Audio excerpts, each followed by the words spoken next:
दोस्तों, big boss OTT के घर के अंदर आए विशाल के मम्मी पापा। ये खबर आप लोगों को पहले ही पता चल गई होगी, लेकिन आपको ये जानकर हैरानी होगी कि यहाँ पर विशाल के मम्मी पापा ने आकर दे दी है सबसे बड़ी बद्दुआ अरमान मलिक को। जी हाँ दोस्तों, अरमान मलिक को ऐसी बद्दुआ दी है कि अरमान मलिक जिंदगी भर याद रखेगा।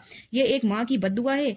अरमान को विशाल की माँ का श्राप लगेगा। क्या हुआ है, कैसे हुआ है, पूरी खबर हम आपको बताएंगे। वीडियो को एंड तक देखना। दोस्तों, घर के अंदर विशाल के मॉम डैड ने आकर यहाँ पर अरमान को बड़ी बद्दुआ दे दी है, जिसको सुनते ही टूट गई कृतिका। फूट फूट कर रोने लगी कृतिका। जी हाँ, एक ऐसी बद्दुआ जिसको सुनकर होश उड़ गया यहाँ पर अरमान के भी, और जाकर उसने विशाल से भी माफी मांगी। लेकिन ऐसा बोला क्या था विशाल की मम्मी ने, आपको बता दें कि यहाँ पर विशाल के मॉम डैड आते हैं और अपने माँ पापा को देखकर विशाल बहुत ज्यादा इमोशनल हो जाता है और वो रोने लगता है। उसको रोता देख उसकी मम्मी और उसके पापा दोनों रोने लगते हैं और ये कहते हैं कि बेटा, तूने कुछ भी गलत नहीं किया, तू नहीं रोएगा। तू क्यों रोएगा? रोएगा वो जिसने तुझे थप्पड़ मारा है। बेटा, हमने कभी तेरे ऊपर एक उंगली तक नहीं उठाई और तुझे थप्पड़ मार दिया उस इंसान ने।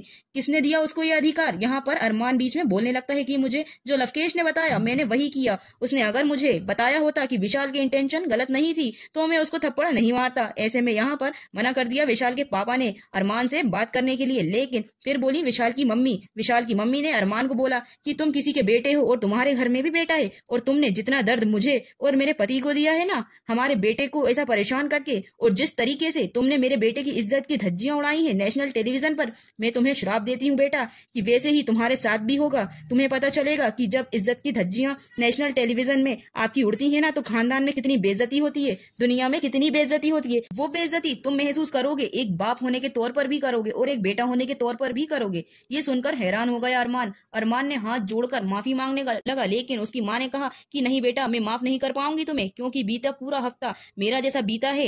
मैंने अपने बेटे को देख देख कर मुझे पता है कि मैं पल पल रोई हूँ और मेरी आत्मा पल पल मरी है, और कहीं ना कहीं आज जो ये मैंने बोला है वो मेरी अंतरात्मा के शब्द थे। कृतिका हाथ जोड़कर माफी मांगने लगी, क्योंकि कृतिका ये श्राप सुनकर डर गई। लेकिन दोस्तों, विशाल की माँ ने अपने अल्फाज वापस नहीं लिए, और अब देखना ये होगा कि अरमान और कृतिका किस तरीके से करेंगे अपने उस पाप का प्रायश्चित जो उन्होंने घर के अंदर विशाल को तंग करके किया है। क्या गलत किया है? तो दोस्तों, आप क्या कहना चाहेंगे विशाल के मम्मी पापा के लिए? अपनी राय कमेंट सेक्शन में जरूर बताना। क्या उन्होंने अरमान और कृतिका से जो भी बोला वो सही था?